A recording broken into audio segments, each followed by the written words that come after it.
ఈ ఆఫీస్ అనేటువంటి ఒక కట్టడమే కాదు, ఈ ఆఫీస్ అనేటువంటి దాంట్లో కేసీఆర్ గారు చెప్పినట్టే మన జ్ఞానాన్ని పెంపొందించుకోవడానికి ఈ కట్టడం ఉపయోగపడాలి.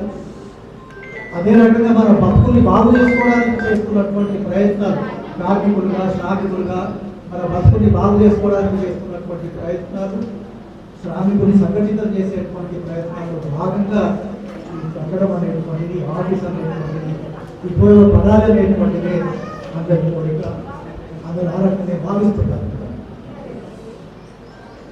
అయితే ఈ ఆఫీస్ వెలుపల వెళితే చుట్టూతా వాతావరణం వేరే ఉంది. రూపంలో ప్రస్తావించబడ్డది ఈ ప్రగతి నగర్ బస్తీ, ఈ ప్రగతి నగర్ బస్తీలో ఉన్నటువంటి నిర్మించబడినటువంటి ఆఫీస్ వెలుపల పోతే వేరే రకమైనటువంటి వాతావరణం ఉండొచ్చు. ఆ వాతావరణం కూడా ఆ వాతావరణంలోనే ఈ ఆఫీసు ఉంది కాబట్టి, ప్రగతి నగర్ బస్తీ ఉంది కాబట్టి దాని ప్రభావం మన పైన పడగా ఖచ్చితంగా పడుతుంది అనేటువంటి ప్రాతిపదిక నుంచే మనం ఆలోచించాలి. ఆ ప్రభావం నుంచి దూరంగా ఎట్లుండాలి. అనేక బస్తీల్లో ఇటువంటి కమ్యూనిటీ హాల్స్ ఉండొచ్చు, రకరకాలే, కానీ అది రకరకాల పద్ధతిలో ఉపయోగించబడుతుంది. కానీ మన ఆఫీసు దీనికి ఒక నిర్దిష్టమైనటువంటి అవగాహన ఉన్నది. మనం ఆ ఆఫీసుల కంటే భిన్నంగా ఉండాలి, ఉంటున్నట్టు ప్రజలకు కూడా కనిపించేటట్టు మనం వ్యవహరించాల్సినటువంటి అవసరం కూడా ఉన్నది అని చెబుతూ కొంత నీలం రామచంద్రయ్య గారిని పరిచయం చేస్తాను. నీలం రామచంద్రయ్య గారు మీకు అందరికీ తెలుసు, ఎమర్జెన్సీ చీకటి రోజుల్లో 1925 నవంబర్ 5వ తారీఖున విజయవాడలో పట్టుబడి ఇల్లెందూరులో ఉన్నటువంటి, ఇల్లెందూరు సమీపంలో ఉన్నటువంటి అడవిలో జంపాల ప్రసాద్తో పాటు కాల్చి చంపబడ్డారు. నీలం రామచంద్రయ్య గారు అప్పటికే సిపిఐఎంఎల్ పార్టీ రాష్ట్ర కమిటీ సభ్యులే కాకుండా ప్రాంతీయ కమిటీ బాధ్యతలు తీసుకున్నటువంటి ఒక సీనియర్ నాయకుడు. ఆయన వృత్తిరీత్యా ఒక టీచర్. పుట్టింది కర్నూలు జిల్లా బుధవరంలో. బహుశా బుధవరం గ్రామం పేరు అందరూ వినే ఉండవచ్చు. ఎందుకంటే చాలా కాలం పాటు బుధవరం గ్రామం ఎన్నికలు వచ్చేసరికి ఎన్నికల్లో ఏ ఒక్క వ్యక్తి కూడా ఓటు వేయకపోయింది. ఎందుకంటే పోటీలో ఉన్నటువంటి పార్టీలన్నీ కూడా పాలకవర్గ పార్టీలే కాబట్టి పార్టీ అవగాహన రీత్యా ఎవరికి ఓటు వేసినా లాభం లేదనేటువంటి ఒక లైన్ ఉండేది కాబట్టి ఆ లైన్ని తూచా తప్పకుండా ఈ రాష్ట్రంలో అమలు చేసినటువంటి గ్రామం ఏది అనే ప్రశ్న వేసుకుంటే బొలవరం గ్రామం అనేటువంటి చెప్పవచ్చు. చాలా కాలం సరే ఇప్పుడు ఆ పరిస్థితిలో మార్పులు వచ్చాయి.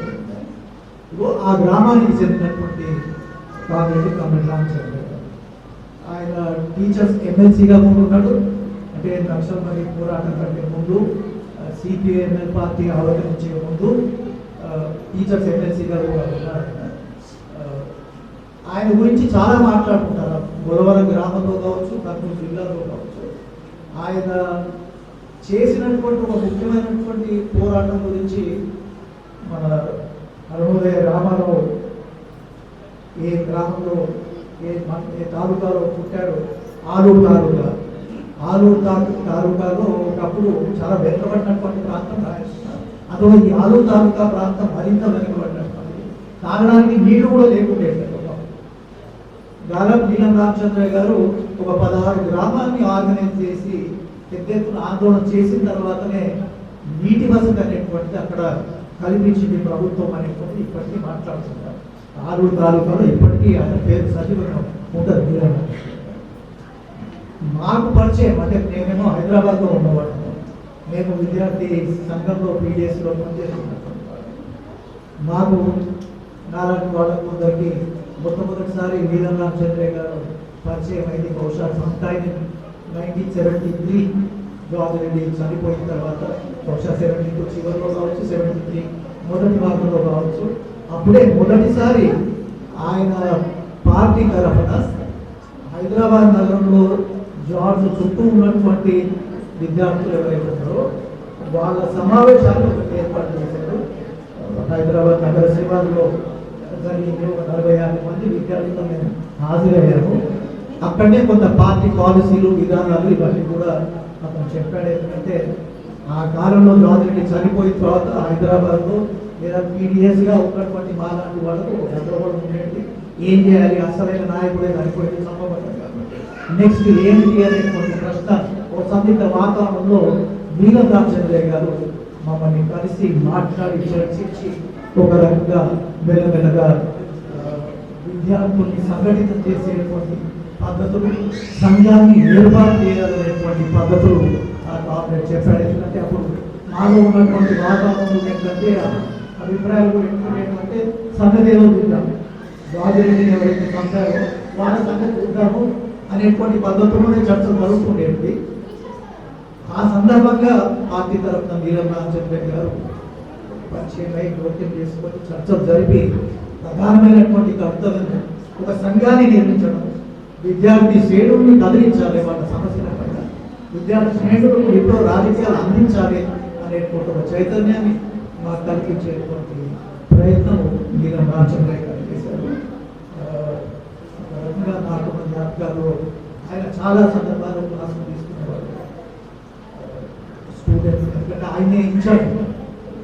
అప్పటికీ పార్టీ సిపిఐఎంఎల్ కాదు, అప్పటికి పార్టీ పేరు ఏపీఆర్సీపీ, Andhra Pradesh revolutionary communist party, Chinnapullareddy గారి నాయకత్వం పార్టీగా ఉండేది. 74 కంటే ముందు కూడా నీలం రామచంద్రయ్య గారు ప్లేన్ ఏరియాస్ అంటే అడవి ప్రాంతం కాకుండా అడవేతర ప్రాంతాలు ఏవైతే ఉన్నావో దానికి బాధ్యుడిగా నీలం రామచంద్రయ్య గారు అంటే ఇంకో పక్క కోట రామనరసింహ గారు అడవి ప్రాంతానికి సంబంధించింది. అట్లా పీడిఎస్ లేదా విద్యార్థి ఉద్యమ నిర్మాణానికి పార్టీ తరఫున ఎవరు ప్రధానమైనటువంటి బాధ్యతలు తీసుకొని పునాదులు వేశారు అనే ప్రశ్న వేసుకుంటే ఇప్పటికీ నీలం రామచంద్రయ్య గారు అనేటువంటి జవాబే నేను చెప్పాను. ఆయన ప్రాంతీయ కమిటీ బాధ్యత తీసుకున్న తర్వాత కోస్తా ప్రాంతంలో జ్ఞాపకంగా అదే కాలంలో సిరిసిల్ల రైతాంగ పోరాటం కూడా బద్దలైంది. 70s ప్రారంభమైంది, అప్పుడే 70s ఎమర్జెన్సీ కంటే పూర్వం. అట్లా నీలం రామచంద్రయ్య గారికి ఆ రైతాంగ ఉద్యమంతో తొలి దశలో సంబంధాలు ఉన్నటువంటి విషయాన్ని కూడా ఈ సందర్భంగా గుర్తు చేయవలసింది. ఎక్కువ సమయం తీసుకోకుండా వచ్చిన జ్ఞాపకం మాత్రం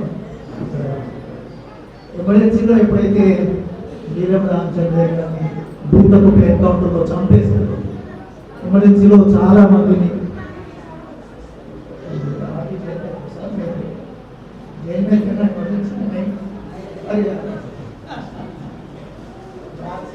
ఇక్కడ కొంతమంది ఉన్నాము.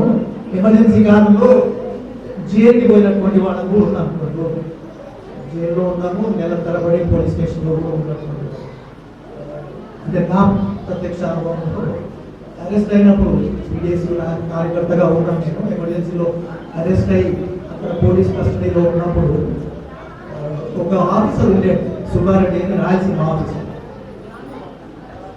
నేను అరెస్ట్ అయింది 1976లో.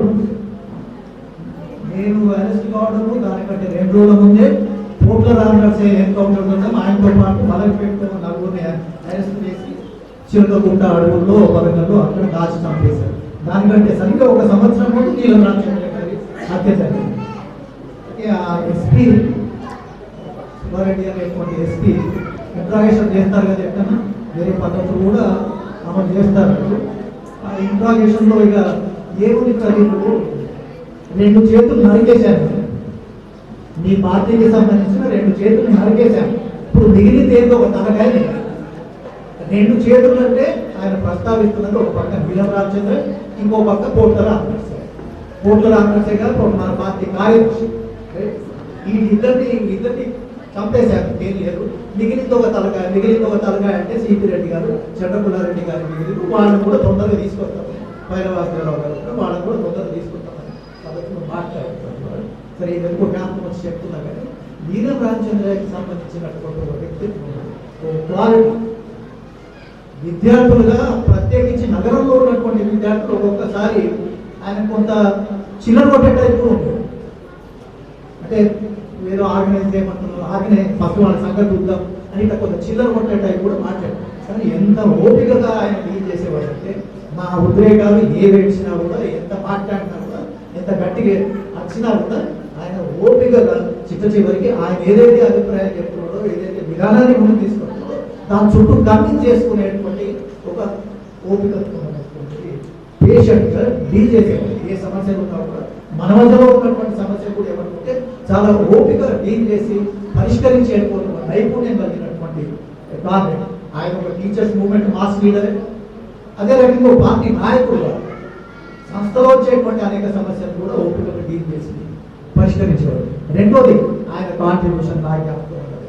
ఎందుకంటే నేను నీలం రామచంద్ర ఆంధ్ర రాష్ట్ర సరిహద్దులు దాటి కొన్ని రాష్ట్రాలకు ప్రయాణం చేసినటువంటి ఉదాహరణ మహారాష్ట్రలో ఉన్నటువంటి కొంతమంది మేధావులు మన పార్టీ వైపు ఆకర్షింపబడినటువంటి వాళ్ళు నిజంగా ఇంటలెక్చువల్స్. ఒక రకంగా చెప్పాలంటే మన పేరు సునీల్ దేవనాథన్ అనేటువంటి యూనివర్సిటీలో గోల్డ్ మెడలిస్ట్ వాళ్ళు అటువంటి వాళ్ళతో కూడా అంటే ఒక డౌట్ ఉండేది, నీలం రామచంద్రయ్య గారు మరి ఇంత ఇంటలెక్చువల్స్తో డీల్ చేయగలుగుతాడా అనేటువంటి ప్రశ్న వస్తే ఎంత సునాయాసంగా వాళ్ళతోని మన అవగాహన పైన డిస్కషన్ చేసేవాడంటే, కన్విన్స్ చేసేవాడంటే వాళ్ళు చాలా జ్ఞానం ఉన్నారు.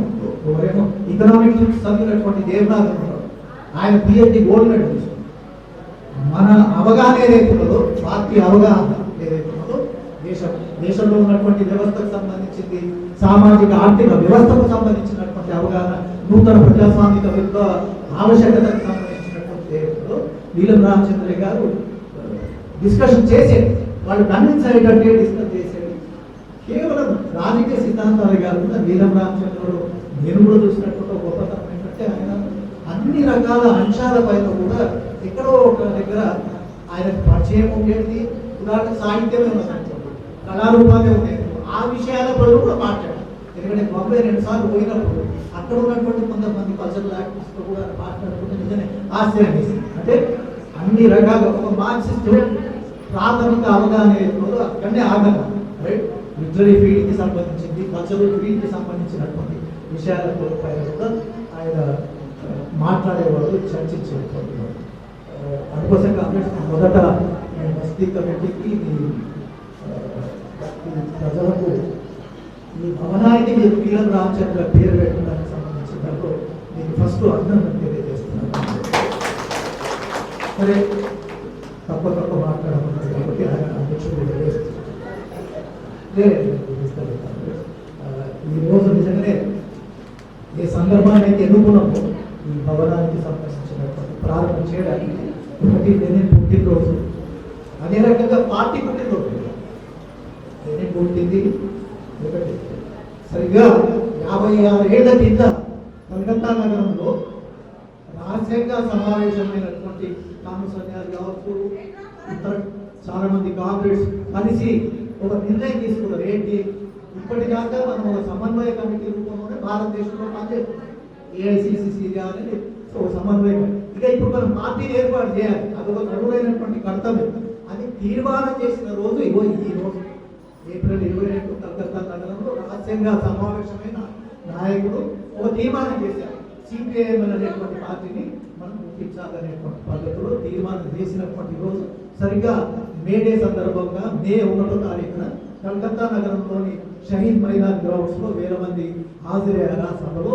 ఆ సభలో సిపిఐఎంఎల్ సంబంధించిన అవతరణ పుట్టుకకు సంబంధించి కానుసన్యాలే ఆ సభ నుంచి ప్రకటించాలనేటువంటి కూడా ఈ సందర్భంగా దృష్టిలో ఉంచుకోవాలని చెప్తూ ముగిస్తున్నాను.